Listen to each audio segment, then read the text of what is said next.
Hello everyone, welcome back to my channel, and in this video I'm going to talk about another important feature of semantic kernel, and that is prompt filters. So I have already made a video on how filters work, or how to make a function call randomly based on certain behavior. So in this video I'm going to explain you how you can change the behavior of your prompt at the runtime so that you will get a response something which you are not expecting from the normal prompt.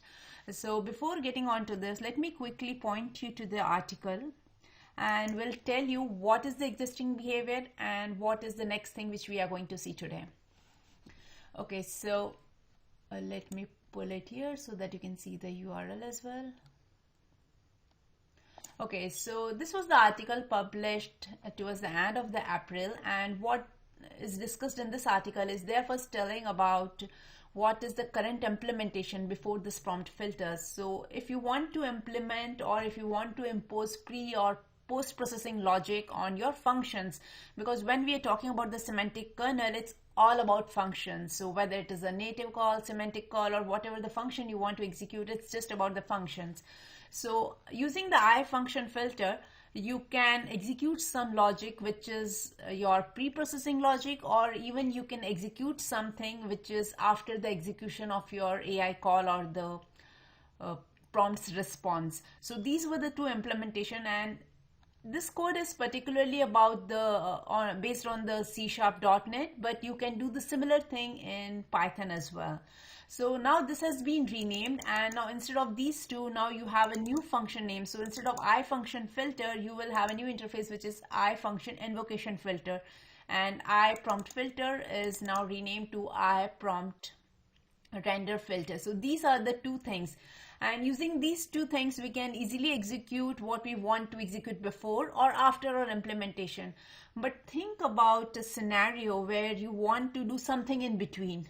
You want to tweak the output of your the AI model based on certain conditions. So in that case, none of these filter will suffice, because these can execute either before or after the AI function call, but not on that particular call. So in this video I'm going to talk about that particular feature.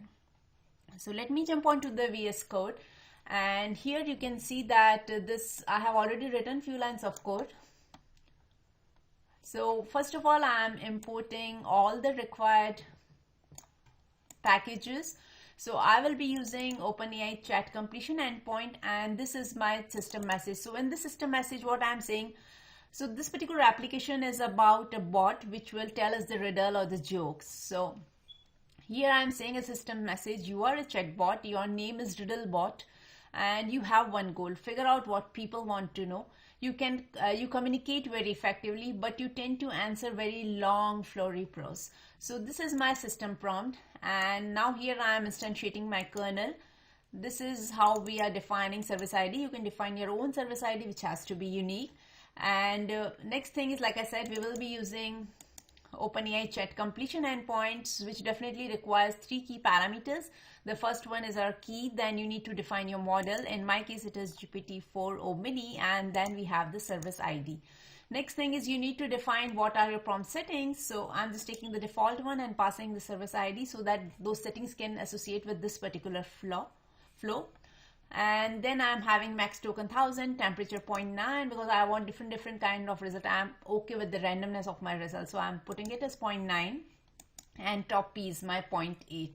Now we have our initial settings defined. Next thing I'm going to do is I'm going to add function to that kernel. Basically we are registering our function to the kernel, so you need to provide a unique plugin name, function name, and here is the prompt. So in my prompt I'm just setting take this chat history and the user input, and then the template format is my semantic kernel, and the prompt execution settings is the one which we have just defined above. Next thing is, here I am instantiating the chat history object, and I am adding the assistant message to it, which is I am a riddle bot, a riddle teller. I am here to make everyone laugh. So this is the one which user will see basically, and system message is the one which user will not see, but we will set that message to like how your bot should behave. So system message role is to set the behavior of your bot. Now the important part is this one. So what we are doing here is we are creating a function which is prompt rendering filter, and you can name this function anything, but the only requirement is you have to make sure that you are defining these two parameters. The first one is the context, and the second parameter is the next.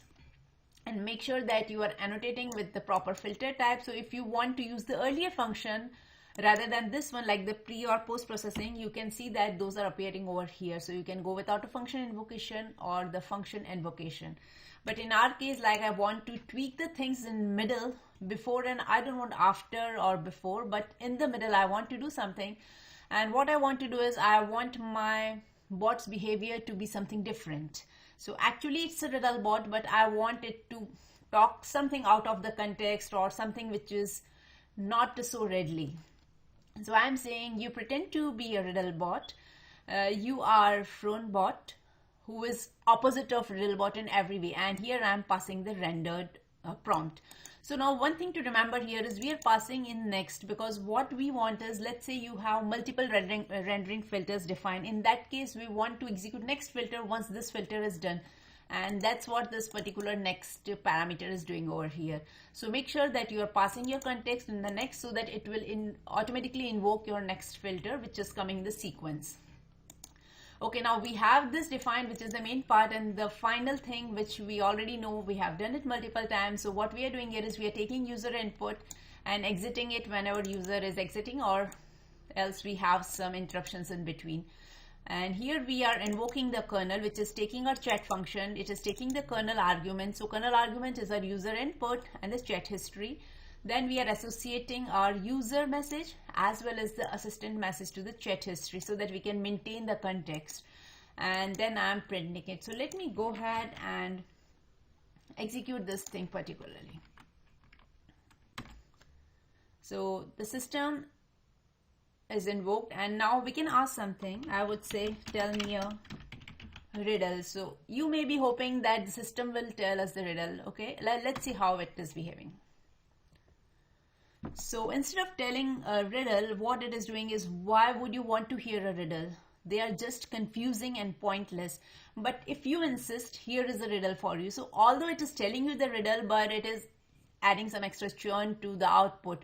So, and why it is happening is because we have clearly told this bot that you pretend to be riddle bot, but actually you are opposite of riddle bot. So although it is telling us what is the riddle, but still it is adding some more fun to it. So this is how we are manipulating our prompt on the fly. So let me ask one more question. Tell me a funny joke. Let's see what is it. Why would you want a joke? They just lead to groans and eye rolls. But here is one for you anyway.